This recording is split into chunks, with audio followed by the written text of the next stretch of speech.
It's so sad, really. Everyone's pressured to make a lot of money at a really young age and retire in their 30s and do all these extravagant, very difficult, hard tasking things. And when you ask them why, people will just tell you, oh, it's better, or it's more peaceful.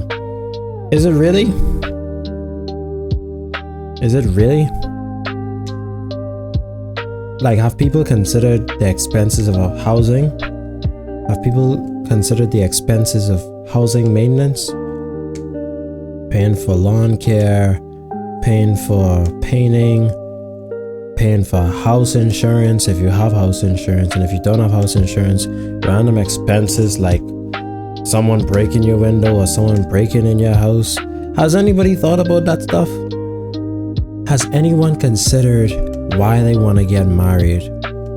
Has anyone considered how they're going to pay for those potential kids, or those people that don't want to have kids, those animals that they're going to be having that need vet care? How are you going to pay for your wife to go to the hospital, or pay for your dog to go to the hospital if you can't afford it? And why do you even want these things? Why do you want to get married? Why do you feel this strong urge to get married? And I asked the guy this one time, and he told me that it's testosterone, which there's truth to that. Testosterone makes you drive towards the opposite sex, but that's not a strong enough reason, because you can channel that energy towards that into something productive. But they're not doing that. People are not doing that. It's like they're rushing to do all the things for mature people quickly. They're trying to mature before their time. They're trying to be old before they're actually near old. And that's something that I had to break away from, because I have my whole life ahead of me. My whole life ahead of me to be married, to get somewhere in a career, go back to school, change a career. Like, it's crazy, really. It's crazy what can be done in 5 to 10 years. And it's also crazy what you will miss out on in 5 to 10 years if you don't. And I think that's an aspect that people ignore as well. They think because the potential is there means that they will get that expectation because the potential is there, which is just not the case. You have the expectation there because you've seen other people do it, which is possible. But are you doing what those people are doing to get promoted? Are you doing what those people are doing to get those jobs? Are you connected to people to get those jobs? Are you socially affiliated with anybody in those level of power?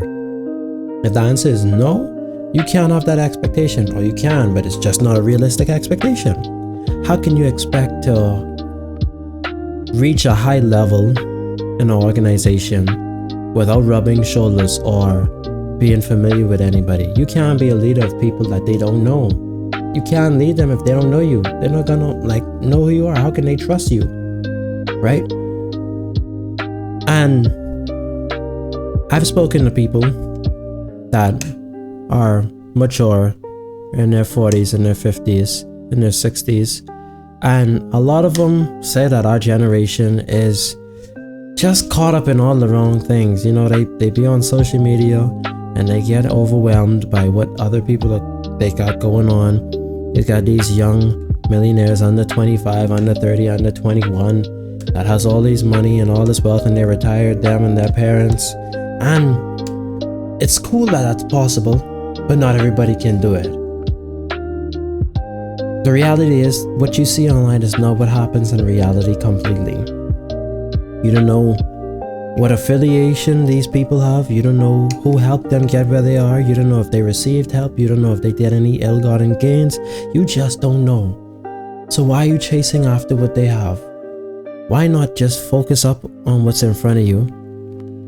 Focus on what you got in your mind, what you have, what can appease your senses, your see, hear, smell, touch, and feel.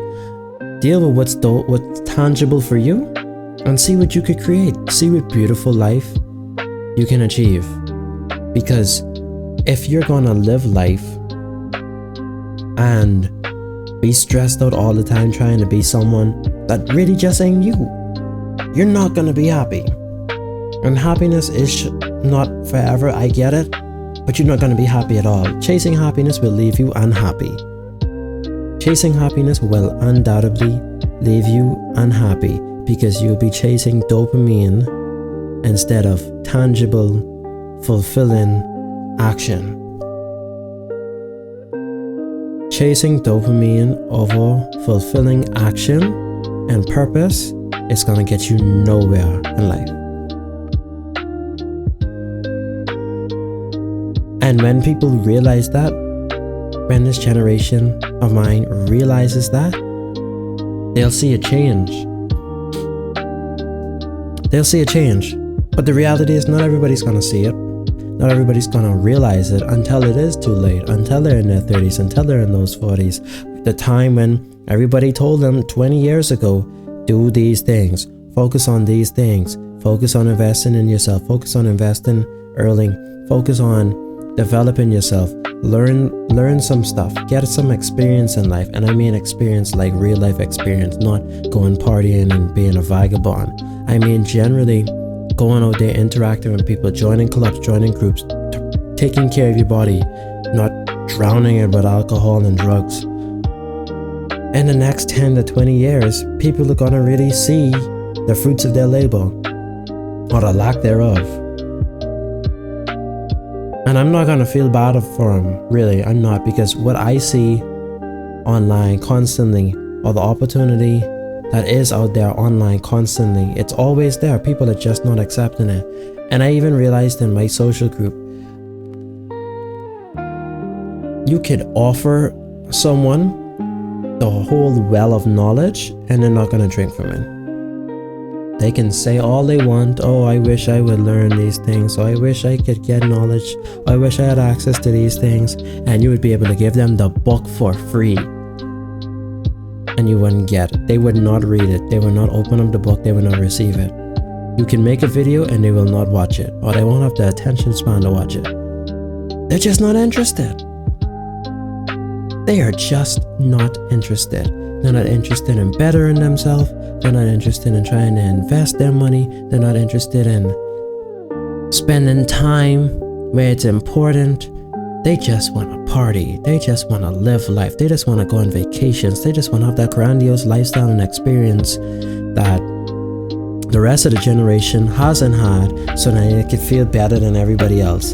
And that's a short-term happiness, because at the end of the day, when you go on vacation, when you go away from drinking and you do all these things and you come back home, you're in the same financial, economic, and mental state that you were before you left, if not worse. Because you spend money. You spend money that you didn't need to. Like when are people gonna learn? When are people gonna learn? When are people gonna learn that action is solely up to you? That your future is more in your hands than you think. The choices you make will affect you in the future. It's like they don't care.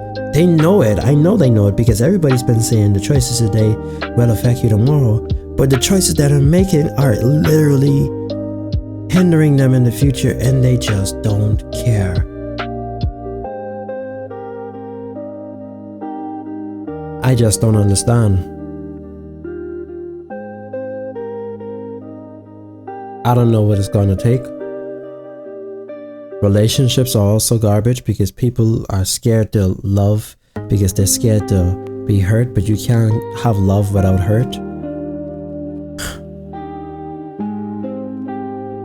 Life has a balance, and people are extremely out of balance. In order for you to enjoy peace, you need to have some chaos at some point.